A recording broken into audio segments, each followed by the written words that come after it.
The Flying Mouse by Margaret Wise Brown. There once was a mouse who longed for wings, great big wonderful flying things. He wanted to fly away through the sky on the great big wings that would carry him high. He wanted to be a flying mouse and fly over everybody's house. He was tired of being a little ground mouse. And then one time, in the middle of the night, there came a bright light into his room, and a small voice said, little mouse, get up and go to the place where the brook flows into the river. And from the second branch of the smallest tree, pick 2 green leaves. So the little mouse combed his whiskers and ran down to the place where the brook flows into the river. There was a little beech tree that grew there, and from the second branch the little mouse picked 2 green leaves. Now, said the mouse, I have 2 green leaves. But what can a little mouse do with these? Then the bright light again all over the river, and a small voice said, little mouse, take the leaves you have there, put them under your arms, and fly through the air. And lo and behold, the little mouse took the 2 green leaves and flew through the air. And as he flew, the leaves became wings, great, big, wonderful flying things. And the little mouse began to fly. He flew over the houses of all the other mice. He flew along with his wings up there. And he flew, and he flew, and he flew through the air. He flew over the treetops and everywhere. Then he came down out of the air to play with the other mice. But when they saw him, they ran away. They were all afraid and would not play with a flying mouse.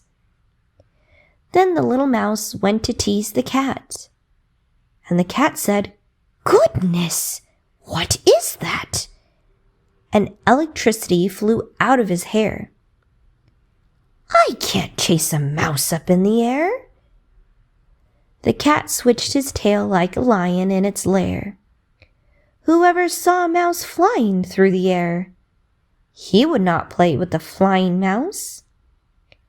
Then the mouse went to a rat and asked for some cheese. And that rat looked at his wings and said, What are those? And why should I give a flying mouse cheese? I have no cheese for a flying mouse. Get out of my house. Then the mouse went calling on the birds in the air. He waved his wings and flew up there. And the birds all fluttered, and one bird sang, Little flying mouse, you may have wings, but we only play with feathered things. We cannot play with a flying mouse. And then came on the dark black night. The places he knew were out of sight.